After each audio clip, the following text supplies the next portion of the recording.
ሄይ ጋይስ እንዴት ናችሁ? እስቲ ይችን ጥያቄ ሰርተናት እንመለስ። ላይክ፣ ኮሜንት፣ ሼር ማድረጋችሁን እንዳትረሱ፣ ፎሎ ማድረጋችሁን እንዳትረሱ። ሌትስ ጎ። እሺ ጥያቄ ብላችን የሚለው ምንድነው? the number of bacteria in a certain laboratory grows at the rate of 5% per day and assuming there are 1000 bacteria present initially, then what would be the approximate number of bacteria present after 3 days ነው የሚለው። ይሄ ጥያቄ ለመስራት ሬት ተሰጥቶናል። ኢኒሻል ነምበር ኦፍ ባክቴሪያ ተሰጥቶናል። ታይም ተሰጥቶናል። እንዴት አድርገን ነው የምንሰራው የሚለውን ነገር ስናይ የኤክስፖኔንሻል ግሮዝ ፎርሙላ ነው የምንጠቀመው። ኤክስፖኔንሻል ግሮዝ ፎርሙላችን ምን ይለናል? ነምበር አት ቶታል ላይ የምናገኘው መጨረሻ ላይ ከሆነ ጊዜ በኋላ የምናገኘው ቁጥር ከኢኒሻል ቁጥሩ ታይምስ 1 ፕላስ ሬት ኦፍ ቼንጅ የተሰጠ ቱ ኤክስፖነንት ኦፍ ታይም ጊቭ ብሎ ይለናል። ይሄ ምንድነው? ቶታላችን መጨረሻ የምናገኘው አት ታይም የተሰጠን ጊዜ በኋላ የምናገኘው ቶታል ነው።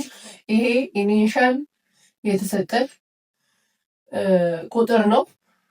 ይሄ ሬታችን ነው። አብረ ማለት ሬት ነው። እቺ ደግሞ ምንድነች? ታይም ጊቭንች ማለት ነው። በዛ ታይም ጊቭን ውስጥ የሚደርሰውን ቶታል ቁጥር ነው የምንፈልገው ማለት ነው። ስለዚህ እዚህ ጋር የተሰጠን ኢኒሻል ቁጥራችን ስንት ነው? ባክቴሪያችን ስንት ናቸው? 1000 ናቸው። 1000 ታይምስ 1 ፕላስ ሬት ስንት ተሰጥቶናል? 5% ፐር ዴይ። 5% ማለት ነው ማለት ነው 5 ኦቨር 100 ማለት ነው። 5 ኦቨር 100 ማለት 0.05 ፐር ዴይ ማለት ነው። ስለዚህ ሬታችን 0.05 ታይም ጊቭናችን ደግሞ ስንት ነው? 3 ዴይስ። ስለዚህ 3 ይሆናል ማለት ነው። ይህን ስናባዛ 1000 1.05 ሬስ ቱ 3 ይሆናል። ይሄ ደግሞ ስንሰራው ምን ይሆናል? 1157.625 ይሆናል።